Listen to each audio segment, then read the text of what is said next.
दोस्तों, आज हम जीविका निधि में वीओ को कैसे ग्रेडिंग करेंगे इसके बारे में सीखेंगे। तो चलिए दोस्तों हम कुछ जानेंगे कि कैसे आजीविका निधि में वीओ की ग्रेडिंग कर सकते हैं और हम कहाँ-कहाँ से वीओ की ग्रेडिंग कर सकते हैं। फर्स्ट तो हम बुक कीपर की लॉगिन से वीओ की ग्रेडिंग कर सकते हैं। सेकंड है कि हम किसी भी स्टाफ के लॉगिन से ब्लॉक लेवल स्टाफ या जिला लेवल के स्टाफ के भी लॉगिन से हम वीओ की ग्रेडिंग कर सकते हैं। बुक कीपर या फिर किसी भी की आईडी से अगर मुझे ग्रेडिंग करना हो तो हम एप्लीकेशन और क्या कहते हैं वेब पोर्टल दोनों के थ्रू कर सकते हैं। तो हम चलते हैं अभी असिस्टेंट मैनेजर के लॉगिन आईडी से हम करके आपको दिखाएंगे और ये एक डेमो वर्जन है, हम इसे फाइनल सेव नहीं करेंगे, पर कैसे होगा वो हम आपको इसमें कंप्लीट दिखाएंगे। तो वीडियो को आप लास्ट तक बने रहें और वीडियो को अच्छे से देखिए ताकि आपको समझ में आ जाए। तो सबसे पहले हम वेब पोर्टल पे असिस्टेंट मैनेजर के आईडी को लॉगिन करते हैं। ये मैंने लॉगिन किया। जैसे ही लॉगिन करेंगे असिस्टेंट मैनेजर की आईडी को तो ये इस टाइप का कुछ दिखेगा। तो फर्स्ट होम पेज जिसे हम इंटरफेस कहते हैं यूजर इंटरफेस वो कुछ इस तरह का दिखेगा। हम व्यू ग्रेडिंग लिस्ट में जाएंगे और जैसे ही हम यहाँ जाएंगे तो यहाँ पे अभी किसी भी व्यू का ग्रेडिंग नहीं किया गया है, इसलिए अभी ये जीरो दिखा रहा है। यहाँ पे नो रिपोर्ट फाउंड्स लिख करके आ रहा है। तो हम चलिए एक व्यू का ग्रेडिंग करके देखते हैं। जैसे दोस्तों यहाँ पे इतने सारे व्यू है, ये पूरे ब्लॉक का है। अगर हम बुक कीपर के लॉगिन से करते तो सिर्फ उस बुक कीपर पे जितने व्यू मैप होता सिर्फ वही दिखता। अगर हम किसी स्टाफ के एरिया कोऑर्डिनेटर या कम्युनिटी कोऑर्डिनेटर के आईडी को लॉगिन करते तो जितने पंचायत उनके ऊपर मैप होता उन्हीं का उसी से संबंधित व्यूज यहाँ पे दिखते। पर ये असिस्टेंट मैनेजर की लॉगिन को मैंने लॉगिन किया है, तो असिस्टेंट मैनेजर में आपको उस ब्लॉक के जितने भी वीओ होंगे जो वो टोटल्स यहाँ पे दिखेंगे। तो चलिए हम किसी एक वीओ को ग्रेडिंग करके देखते हैं।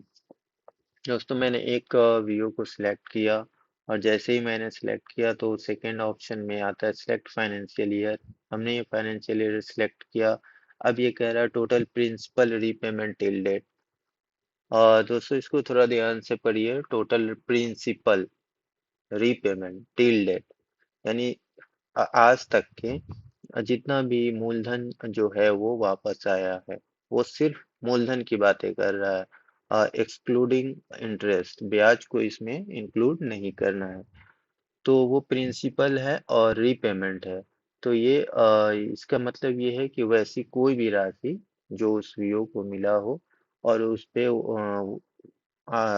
एज ए लोन मिला हो और वो उस पे कुछ इंटरेस्ट के साथ उसने वापस किया हो, उसी को हम लोन कहते हैं। तो यहाँ पे हम प्रिंसिपल रीपेमेंट अभी तक कितना हुआ है वो हम सीएलएफ के डिमांड रजिस्टर से भी देख सकते हैं।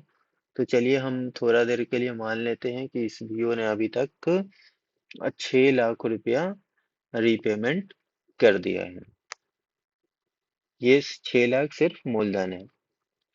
Total demand as per schedule till date, आज तक के जो है उस इस वीओ का कितना डिमांड था सभी तरह के लोन्स को मिला करके। दोस्तों यहाँ पे वो कुछ क्लियर नहीं है कि सिर्फ सीआईएफ का ही डालना है। आप सीआईएफ हो, जनरल लोन हो, सांड फंड हो, एचएनएस फंड हो, जितने भी तरह के लोन आपने दिया हो उसका यहाँ पे डिटेल्स डालना है। तो डिमांड्स जो है अभी तक के मान लेते हैं कि 8 लाख रुपया डिमांड था। तो हम इसको जैसे ही सेव करेंगे, देखिए दोस्तों सेव करने के बाद इसने यहाँ पे नीचे ये बता दिया कि ये वीओ कौन सा ग्रेड का है। ग्रेड ए हो गया, स्कोर 75 हो गया और अमाउंट लिमिट इस वीओ का 75 लाख रुपया जो है वो लोन लेने की कैपेसिटी है, लिमिट मिल गया। अब आप इसे फाइनली यहाँ पे सबमिट करेंगे तो फिलहाल अभी हम इसको सबमिट नहीं करेंगे क्योंकि ये एक्चुअल डाटा नहीं है, इसलिए हम इसको सबमिट नहीं करते हैं। चलिए दोस्तों, ए ग्रेड में तो हमने ये देख लिया कितना लिमिट है, और आपने ये सीख भी लिया कि कैसे ग्रेडिंग करेंगे। सपोज कीजिए कि ये एक वीओ है और इसका हमने फाइनेंशियल ईयर सिलेक्ट किया, और इसका 3 लाख रुपया अभी तक के इसने वापस किया है, और इसका 6 लाख रुपया डिमांड्स था।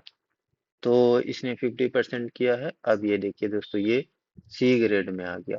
तो सी ग्रेड में इसकी कितनी लिमिट्स है वो आप यहाँ पे देख सकते हैं। तो सी ग्रेड में कितना 55 लाख की लिमिट्स है। तो इसी तरह एज ग्रेडिंग के ऊपर जो है लिमिट्स तय होता है, और हम यहाँ पे सबमिट करेंगे तो ये फाइनल सेव हो जाएगा। हम इसे फाइनली सेव नहीं करेंगे क्योंकि ये आपके लिए एक डेमो मैंने बनाया है। तो आप इस तरह से ग्रेडिंग कर सकते हैं। तो थैंक यू दोस्तों वीडियो को देखने के लिए। आपको ये वीडियो कैसा लगा कमेंट सेक्शन में ज़रूर बताइएगा। अगर आपको अच्छा लगा तो चैनल को ज़रूर सब्सक्राइब कीजिएगा।